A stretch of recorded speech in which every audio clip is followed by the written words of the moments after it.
Inilah kisah Nabi Muhammad saat diculik makhluk gaib dan dibelah dadanya ketika masih kecil.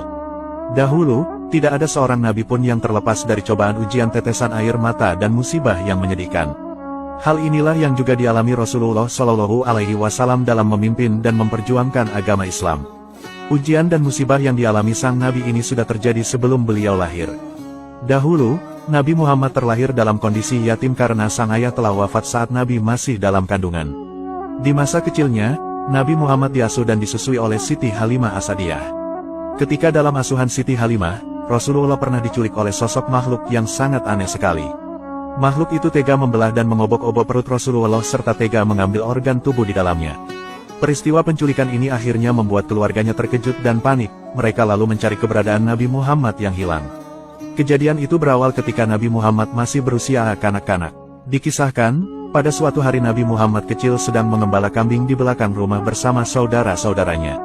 Perlu diketahui, bahwa tidak ada seorang nabi pun yang tidak pernah mengembalakan kambing. Hal ini pun sama halnya dengan Nabi Muhammad Shallallahu Alaihi Wasallam.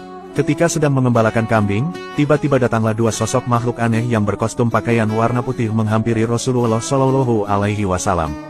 Kemudian, kedua makhluk itu mengambil Rasulullah Shallallahu Alaihi Wasallam.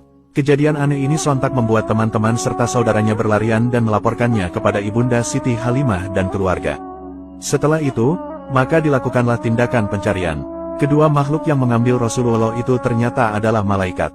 Mereka berdua datang dengan membawa baskom emas yang dipenuhi salju.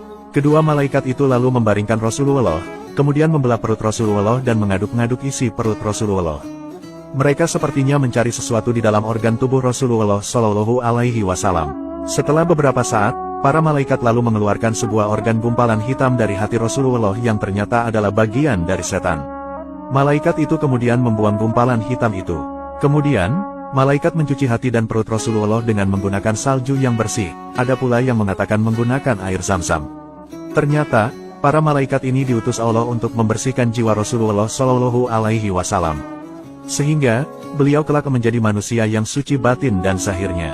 Setelah kejadian itu, akhirnya Siti Halimah dan sang suami berhasil menemukan Rasulullah dalam kondisi berdiri dengan wajah pucat, namun tidak terjadi apa-apa. Orang tua angkat Rasulullah itu khawatir jika Rasulullah sedang sakit. Mereka lalu berencana memulangkan Rasulullah kepada ibu kandungnya disebabkan Rasulullah kerap menghilang. Bahkan pernah juga Rasulullah ditimang-timang dan hendak dirampas oleh orang-orang Nasrani dari Habasyah. Rasulullah kemudian kembali diasuh ibundanya Siti Aminah dan kakeknya Abdul Muthalib. Peristiwa ini terjadi setelah Siti Halimah mengembalikan hak asuhnya kepada Siti Aminah.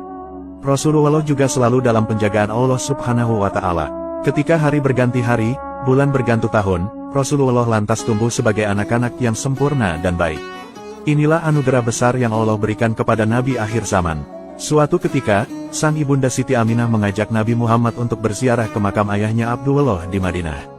Mereka berdua juga menyempatkan untuk bersilaturahmi dan bertemu dengan paman-paman dari jalur nasab ibu Sayyid Abdullah.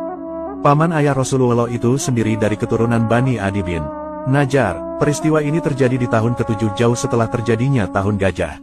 Namun ketika perjalanan pulang kembali ke Makkah, ibunda Rasulullah mengalami sakit-sakitan yang cukup parah. Dan dari peristiwa inilah yang akhirnya menyebabkan ibunda Rasulullah tercinta meninggal dunia. Begitu malang dan sedihnya Rasulullah ditinggal wafat oleh orang-orang tercintanya. Sejak lahir beliau sudah harus ikhlas kehilangan sang ayah, dan di usianya yang masih amat muda ini, beliau juga harus kehilangan sang ibunda yang sangat menyayangi beliau. Ibunda Siti Aminah wafat ketika Rasulullah masih berusia 6 tahun. Jasad ibunda Rasulullah ini kemudian dimakamkan di desa Abwa, yaitu daerah yang terletak di antara Makkah dan Madinah. Setelah wafatnya Siti Aminah, Nabi Muhammad lalu diasuh oleh Ummu Aiman, yaitu seorang wanita hamba sahaya warisan dari sang ayah. Ummu Aiman lalu menghantarkan Nabi Muhammad untuk kembali ke Makkah kepada sang kakek Abdul Muthalib. Kemudian, Rasulullah diasuh oleh kakeknya itu. Begitulah kisah ujian dan musibah yang menyedihkan yang dialami keluarga Rasulullah Shallallahu Alaihi Wasallam di usianya yang masih muda.